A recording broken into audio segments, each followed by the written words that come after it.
And I remember asking my buddy, yo, you told me you met those guys of Cornerstone. Yeah, cool. Yeah, they're really cool people. And I never thought I'd ever meet Cornerstone ever again, but I did. So high school comes to an end, and everyone had that gap year of high school where you're waiting to get taken into a university. Yeah. And at that point, I decided, me and some friends of mine, we decided music is not where it's at anymore. I'd been part of a music group up until the end of that called Parcel of Love, POL. We even had a sister group called OHMS on His Majesty's service in Pangani. And this whole thing of boy bands and boy groups linking up with girl groups and singing together at Christian unions was a thing. But we're starting to realize music is not where it's at anymore. We can't go and produce music of our own. We're tired of singing a cappella. We can maintain really high production value by simply dancing to a song, as long as the sound is good and everyone shows up in a black t-shirt and blue jeans. That's it. Good. We're good. And sneakers. We'll dance. So by this point in my church, we danced to Stomp. Your church being where? St. Andrews. I was going to St. Andrews at this point. St. Andrews was, PCA church, taking a little long to catch up, but finally they were catching up. And by this point, the three churches that were really taking pop culture, Christian pop culture forward: Nairobi Baptist Church, Babo, Fortress, Nairobi Pentecostal Church, which is now Sitam, and Lighthouse Church. Oh, Light T, yeah? Light T was already starting its upward climb there. And then, of course, there was all these like little movements. There was East African School of Theology. They had their church there. East. Yeah, what about GT? Oh, and of course GT. Of course, how do I forget GT? Yeah. And of course GT. Yes, GT started. GT was now the more urban, like you guy, my guy type of entertainment. Oh, yeah. But remember GT was still sponsoring these dudes, and then they went out on their own. Okay. Like rap community now didn't need the backing of GT anymore, so they weren't church related. And the reason why there was so much opposition against these guys was like, who's your pastor? What church do you go to? There were a bunch of people going to different churches who now were like, there's a collective of rappers. Yo, I know a guy, which is how a lot of hip hop groups started. I know a guy. Yo, want to do this rap thing? Do you know anyone? Yeah, I know someone. And a lot of them were also, was it Langata based? Or no, not really? No, rap community was all over the place. Yeah, it was all over the place. Okay. GT had their main sanctuary at Railway Club. Yeah, okay. Yeah. And that's where GT came from. But now you had East. There's a lot of stuff coming from East. There's a lot of stuff coming from DC. Deliverance Church was also producing a lot of stuff. Once the fights and the squabbles stopped, DC Umo, I remember there was some good stuff coming out of there as well. And then later on, youth ministries became a thing. So Faith Evangelistic Ministry, which was owned by Bishop Wairimo, was huge. But then they were like, let's reach out to the youth. So the youth meetings began. So there was a youth arm of the Faith Evangelistic Ministry. I get. So this is the sort of the genesis. This is the environment we're leaving high school to get into. Okay. So me and a bunch of my friends were like, yo, let's start a dance group. So because we had singing collaboration between Changes and Pango with the group I was singing with, we're like, why don't we do the same for dance? So myself, my boy Bugs, who's still one of my best friends to this day, another boy of mine called Paul Okech, and another buddy of ours called Johnny Kiliku, joined a girl called Kanyi Mwangi, a girl called Sophie, a girl called Nelly, and another girl called Charity, I believe. And we started a dance group. And this dance group was called Sote. It was called Sote? Sote, S-O-T-E, Salt of the Earth. Yo! And what we were trying to do was dance. We just wanted to dance to cool stuff. So again, you guys are from different churches? Different churches, different high schools. Okay. But because two of us were from St. Andrews and St. Andrews was pretty close to Tao, we'd meet at St. Andrews and we'd rehearse there. Now, at this particular point, there was another dance group that used to use the St. Andrews facilities to practice. They were always rehearsing for a pretty cool event called FNL, Friday Night Live. That was organized by a church called ICC, International Christian Center, at Tofungomano House. This group was called Stompers. And we'd see them. Their leader was a lady called Mona Ombogo. And we're like, yeah, Mona Ombogo was one of the dancers. I can't remember the name of the leader. Kathleen, I think that was her name. And we're like, yo, man, Stompers are cool, man. Want to be as cool as they are. But Sote was really struggling. We'd struggled to find rehearsal time. Results were about to come out. Everyone was stressing out, or be getting questions from our folks of what are you going to do with your lives. Some of us were trying to get internships going, or finding universities. It was tough. So we really weren't getting our feet off the ground. And we're watching Stompers and we're wanting to be like them. And then one of the members is like, hey, yo, listen, I bumped into a bunch of people. They were once called Cornerstone. Like, there was a group called Cornerstone. I was like, yeah, I remember Cornerstone. They danced to that song. Yeah. Tell me who's in the house, JC. And they were like, yeah, they're starting another group. And I just want to check out their rehearsals. And I'm like, cool, that's all right. Go check them out. And what was happening at the same time as this was, this same group of people, we joined a ministry, faith evangelistic ministry, that was doing a theater play called Crucial Conflict. And by Easter, it was a play about the Easter story. Yes. About Jesus being crucified, betrayed, and the government system that led to the betrayal of Jesus. Okay. So it looked at the crucifixion of Jesus from the point of the betrayal perspective, yes, but also from the government, the powers that be, the Pharisaical law at that point, the Romans, and this threat that this radical was presenting. And it was a pretty clever play because we never saw Jesus the whole time. The only time we saw Jesus was when he was on the cross, but you always had his voice. So you always were watching people react to the voice of Jesus and hear him say all these things, and there was lots of dance and what. That's so sharp. Again, production value wise, it wasn't very high. Oh, seriously? But it was just a bunch of people coming together to put on this thing. So Crucial Conflict was when I met this bunch of people and were like, yo, why didn't we start a dance group based out of this? And Sote became the dance group of that. Now, what I did not know was the choreographer of this play, because like I said, there was a lot of dance, was a dude called Oscar. And Oscar was the leader of a group before called Cornerstone. So when one of the members was like, yo, Oscar is putting this group together that's a lot like Cornerstone, and I want to go check out what they're doing. And I'm like, okay, cool, that's fine, yeah. So at that point, you always knew it as Oscar's group. So a bunch of our members defected and said, yeah, we're joining Oscar's group now. And I'm like, yo, you're gonna diss us like this. I know we're struggling, but you're joining Oscar's group. Tell me more about Oscar's group. Oh yeah, Oscar's group performs, meets in Arboretum. They rehearse every day. And their dances are really, really cool. So I was like, okay, fine. These guys they've taken members from our group. You know, I feel bad about that, but you know, I want to go and watch them perform sometime. So they said, yeah, we have a performance. It's going to be happening at, I can't remember where it was. It was a little church thing, and we're like, yeah, let's go watch it. And that was the first time I heard of this dance group called Ollovar. Ollovar. See where we're going. So Ollovar started by Oscar, who was formerly of Cornerstone and has taken a couple of Sote members. We went and watched them perform, and we were like, hold up, what? Now, this was a little tiny performance that was now followed up by a really large performance that had all the old school favorites. Aizo was there, Wahoo was there, rap community was there, and we've conquered singing, we've conquered hip-hop. But now, here's a dance group. Now remember, Cornerstone was performing at the Magical Christmas thing 2 years before. They'd now become Ollovar, and Oscar just went back to his old knees and be like, can I perform at your thing? So, this group comes out. They have black branded t-shirts.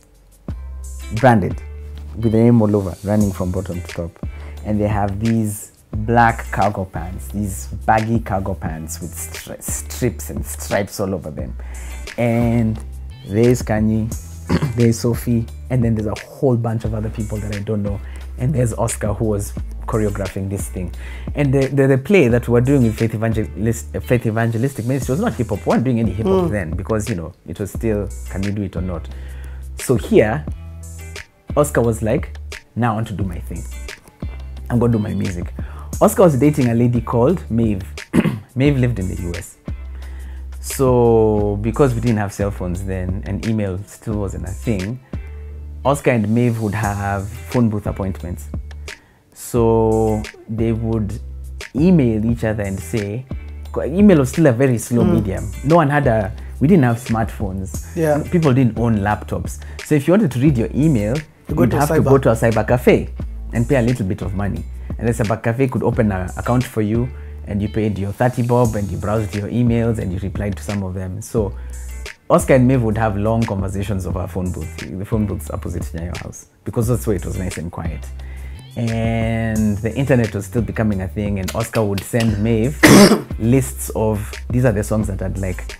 He'd go to gospelflavor.com, gospelcentric.com, godshiphop.com. There was a lot of Christian-centric, you know, like that was not gospel music, but it was more of hip-hop, urban, Christian, black music. Yeah. And that's what he loved, and that's what he danced to, and that's how he chanced upon Kaman, because Kaman sounded black. But there was this uprising of really, Kirk Franklin was very mainstream by this point. Yes. It was mainstream. Everyone knew Kirk Franklin, but there was all these other groups that people didn't know. And that's when Gospel Gangsters came out, and that's when we had Winans Phase 2, the Sons of the Winans coming out. And Maeve would send him these CDs. So these guys were dancing Dawkins and Dawkins. Wow. And we'd be listening to, wait, I'm listening to a song, You Are the Rock of My Salvation. And it's being done to techno. And I've never heard this music before. And Oscar comes out after all these other rappers have come out. Oscar comes out with Ollovar, and they perform these 3 songs. I remember the 3 songs: Rock, which was a techno song; How Long, which was a very upbeat hip hop song, very New Jack Swing type, and a song called Son of God, Child of God. That was by Dawkins and Dawkins. And they performed those 3 dance sequences, and suddenly everyone was talking about this new group, Ollovar. Have you heard of these guys called Ollovar? Now, I was personally really discouraged, because I was like, Ollovar is really popular, but they've taken a lot of our members away. And I remember asking, can I come and just watch your rehearsals at Arboretum, just that we as Sote can know what we're doing wrong and how we can improve. And I ask Oscar, I meet him, and I'm like, yo, Oscar, you remember me from the play? Yo, I'm trying to get this dance group off the ground. I was hoping we can come and watch you guys rehearse so that you can sort of learn something or the other. And just like, come whenever. So I'm pretty close to joining USIU by this point. And what year is this? This is the year 1999. Yeah, 99. So we've talked about Stomp coming out in 96. We've talked about this whole gospel music coming out, and between 97 and 98 all the fights have happened, but now contemporary gospel is now becoming a thing, and all the genres that you find in secular music, you can find them in gospel music as well. Like, it had really in fact, gone Dawkins out. and Dawkins, some of the production was done by Rodney Jerkins. Yes. Who at the same time he's doing Dark Child. Dark Child, yeah. He's doing Winans Phase 2 as well. He did Winans Phase 2 as well, yeah. So Oscar is like, yeah, come anytime. Now, remember how I talked about these really long conversations he'd have on the phone? Every so often, he'd go to the post office and pick about 10 or 15 CDs that were sent to him by his girlfriend, who's now his wife. And these guys would be dancing to some music we'd never heard before. And one day out of the blue, he says, dude, you've been coming to Arboretum a lot to watch what we're doing. So Ollovar is going on to the next level now and want to expand. And part of our expansion plan is to have core members, but also have associate members. So this is my extension to you. Would you like to become an associate member of Ollovar? Which means, I know you're going to USIU now, and I know you might not have enough time for rehearsals like these guys do, but show up for the rehearsals that you can, learn the dances that you can, and then at my discretion, we'll decide whether you can get on stage or not. And I was like, that sounds like a good idea. So all of Sote was now absorbed, and we became associate members of Ollovar. What?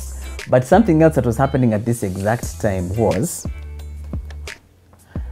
there was some young DJ who'd just given his life to Jesus. And at this point, the whole concept of a gospel DJ was still non-existent. And he was like, listen, I'm a DJ, I've been playing secular music for as long as I can remember. Well, he'd been playing for a few years. And he's like, I've given my life to Jesus. And now I need to play gospel music, but I don't have a source. But then he heard about this guy called Oscar, who was the source of all this gospel music, because every couple of months he'd receive a dozen to a couple dozen CDs of all the new music.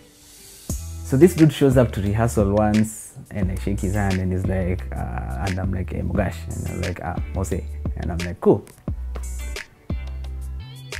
And as Ollovar continued growing, we realized that we needed a DJ to go around with us to mix the music, because our dance sequences are becoming longer and longer, and we weren't restricting them to one song anymore. So from going to one choreography to one song, we're like, wait, we can use this same choreography on 15 other songs.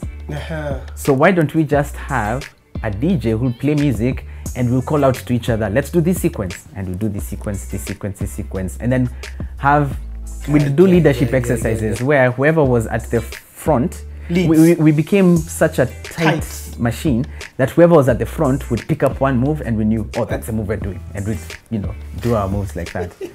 And that meant we could have a DJ playing from what we had was like 4 minutes, and you could have a DJ playing for 15 minutes, and the music wouldn't stop. And this DJ was this young dude who'd just gotten saved, who wanted to become a gospel DJ, and he had the desire and the skills and the equipment. Oscar had the music. So like, then why don't we start working together? Cool. So they started acting under Ollovar with this young DJ who happened to be DJ Mose. And that was the origin of DJ Mose. That's how DJ Mose got started. So Ollovar now starts gaining popularity. Mose was a secular DJ. Because what guys may not know, and Mose, I will pick up my phone call. I'm throwing him shade right here. Mose was a DJ at JK's. JK's was the club in Westgate at the time. So he said no to that. I think he DJed there maybe once or twice or 3 times. And he said, no, I found Jesus. So you're saying in that time of finding Jesus, he didn't have the music.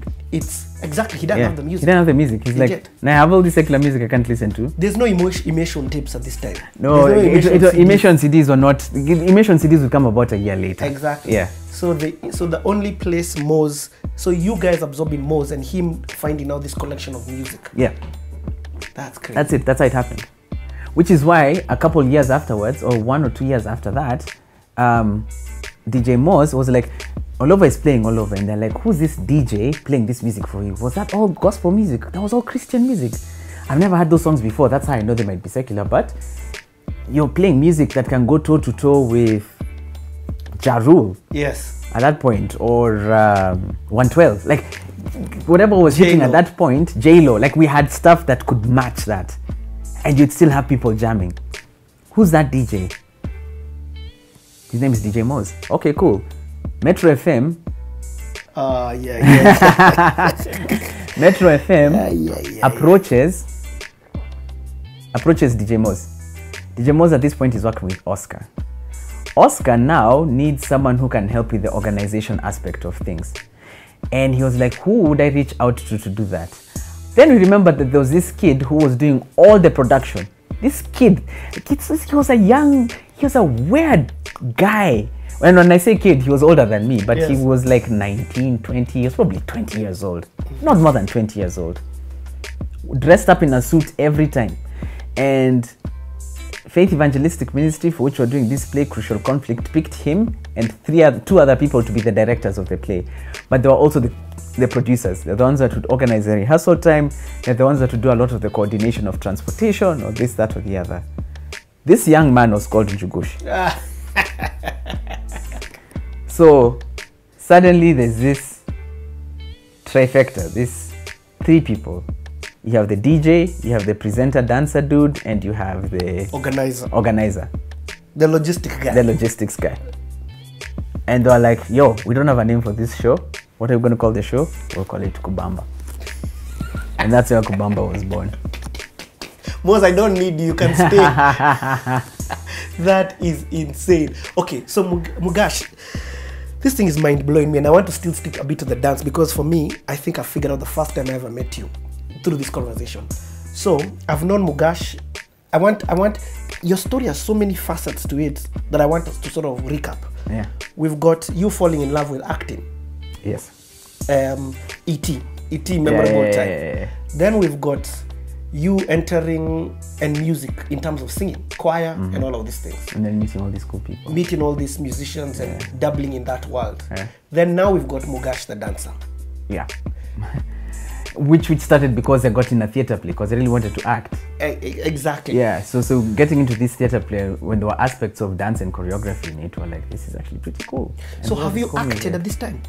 Crucial Conflict was a play. Okay, it was a street play that we're doing a bit of dancing for. So I'm doing a little bit of acting. So roles, speaking. I had like probably 2 or 3 lines in that thing. So it's more so your dance that brought you into this. It was a dance aspect above everything. And I remember saying to myself, man, who needs acting when you can be a dancer? Wow. Let me show you the power of you guys. I think 2000. I was it 2000 or 1999. Well, no, it's 2000 because I just, or 2001 because about that. Anyway, it was 2000. Yeah, 2000. I go for this. I'm producing for a guy called. I'm producing music. I'm a producer, and I'm producing music for this group called Jahim. Jahim, the J in Jahim is a guy called Jal. Oh wow! Now Jal was in a group called Jahim, and there were a lot of guys from Kilaleshwa. Yeah. So I've just finished. I'm waiting to go to university. It's my gap year from Bremen to uni. Yeah. Those gap years, man. So I know. So because of this amazing, it's my first time hanging around Christians, but I want to hang out with Jal just for the sake of I want to just produce music. Because of hanging around these Christians, they drag me to this event where Jal was going to perform. In fact, Jal and another guy called John Mark, who John Mark ended up being Juliani's manager a bit like this. Yeah, I remember John Mark. And I go to this place now after Galleria. It's like a college, a university just after Galleria shopping mall, and you drive on. And my dad takes me there, very happy because now I'm falling in love with Jesus. And takes me there. Anyway, I'm finding this such a boring Christian event. I just want to see Jal perform. And then I hear Los Candros Taperas Simon. And I see these guys dancing. It's the first time that I decided, let me listen to gospel music. That was now Ollovar. Yes. That's all you guys who came in. Yeah. 1NC, Unconditional. That's the song you're singing. Yeah. Yep. That thing was so memorable for me. Yeah. That yes, it was crossing into the new year. It was I think 1999 to 2000. It was so memorable. I said I'm going to Nyayo Stadium. I know the exact thing you're talking about. You're talking about Nairobi 2000. At KCCT. What you're talking about is there was a convention, not a convention, like a 3-day conference for young people called Nairobi 2000. So many people. It was, yeah. And it was crossing from 2000 to 2001. Because I remember the year 1999 crossing into 2000. And then here's another story here. But you guys please bear with me. I just have all these stories. 99 into 2000 was the millennium. Yes. Everyone was afraid of Y2K. We didn't know if the world was going to shut down. Some people thought that the end of the world is coming. By this point, Kirk Franklin has released his next album, which was the New Nation Project that had Revolution and Lean on Me. That thing crossed over into secular like crazy. I did listen to gospel. Yeah. It crossed over more than Stomp did. Yeah. Especially Lean on Me. Because there he had Kelly. Mary J. Blige. I'm sorry I mentioned that name. He had Mary J. Blige. Bono. Crystal Lewis. Yes. The Family was there. It was freaking amazing. Anyway, by this point it has, the year 1999 is coming to an end. By this point I've joined campus. I've been 3 months in USIU. I'm doing a little bit of dancing with these cool guys called Ollovar. And no, I hadn't joined Ollovar yet. I was still visiting them a lot. And then we are performing. They decide for Nairobi 2000 they're going to start a youth choir, a mass youth choir. And this mass youth choir is going to perform some original music, but they're also going to sing alongside some of the bigger acts. Oh, sorry, my phone is ringing. Okay, you want to answer it? Yeah, I need to pee, man. Okay, in fact, let's stop. Yeah, let's take a break.